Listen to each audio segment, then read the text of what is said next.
Cinema में character कुल अलग अलग होला।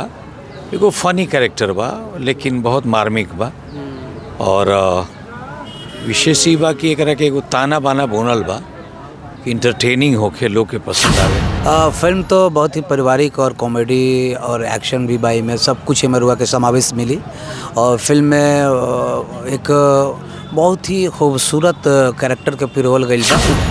कैरेक्टर हम कर रहा बानी, एक तरफ दिनेश जी बानी तो एक तरफ हम बानी, तो मज़ा आई फिल्म करके। निरहुआ जी के साथ रहुआ कौन फिल्म करते हैं? दिनेश के साथे तो बहुत कुछ फिल्म हो गई, 20-22 गो फिल्म हो चुकल बा। अब हम गिनती तो नहीं कले लेकिन 20 गो से ऊपरे हुई। अब सिर्फ शूटिंग चल रहा बा जुबली स्टार दिनेश लाल यादव उर्फ निरहुआ जी के बलमा बड़ी ओइमे के अभिनेता और कुछ विलेन में अभिनय करे वाला लोग यहाँ पर मौजूद बाटे। साथ में गोपालगंज के लाल कादिर भाई भी मौजूद बानी, वहाँ के भी ये फिल्म में नज़र आ रहा बानी और निर्देशक महोदय बानी। ओकरा बाद से जौन देखसन की रोल में बानी विनोद मिश्रा जी, वहाँ से भी हमने के बातचीत करम सन। सबसे पहले राहुल सर कुशीनगर की धरती पर स्वागत बा। आप सबके बहुत बहुत धन्यवाद, आप सबके बहुत बहुत आभार। कुशीनगर के पावन भूमि है, एजा तो दूसरा देश के लोग आके ना होला कि मोक्ष प्राप्ति खातिर दिन रात लोग कैले बा।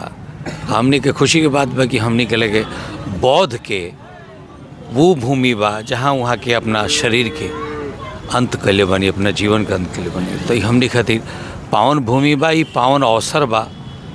ये पूरा टीम के बहुत बहुत शुभकामना और रउआ लोगन के भी बहुत बहुत धन्यवाद कि एक गर्मी में रउआ लोग इतना मेहनत करके न्यूज़ कवर करतनी और आप सबके बहुत बहुत हमारा तरफ से आशीर्वाद बा, प्यार बा। अच्छा सर, ये बलमा बड़ा नादान कैसन फिल्म बाटे और का रउआ में रोल कर रहा बानी सर? चूँकि सिनेमा भोजपुरी सिनेमा बदल रहा बा काफ़ी।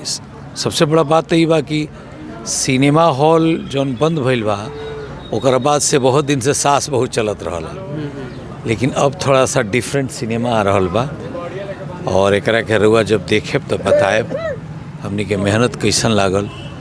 पूरा टीम के शुभकामना दी, आशीर्वाद दी। अच्छा, इधर सीधा मिलवा जा रहा बानी रउआ सब के गोपालगंज के लाल कादिर भाई यहाँ के कोई फिल्म में अभिनय कैले बानी, वहाँ से बातचीत कर ले। सबसे पहले हार्दिक स्वागत बा। जी धन्यवाद, ये चैनल के माध्यम से देखे वाला सभी के तहे दिल से नमस्कार बा।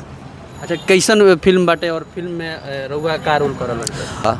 आज से शूटिंग शुरू हो गई तो भोजपुरी के बहुत बड़ा सुपरस्टार दिनेश लाल यादव जी फिल्म के हीरो बनी। आदरणीय महमूद आलम जी एक निर्माता निर्देशक बनी, हमार मित्र हैं वहाँ के काफ़ी शुरुआत के। तो पूरा टीम के हम बहुत बहुत बधाई शुभकामना दे रहा बनी। ये बहुत ही बढ़िया एगो पारिवारिक कॉमेडी इमोशन से भरपूर सिनेमा बने जा रहा बा, जौना के दर्शक खूब मनोरंजन के साथ देखी।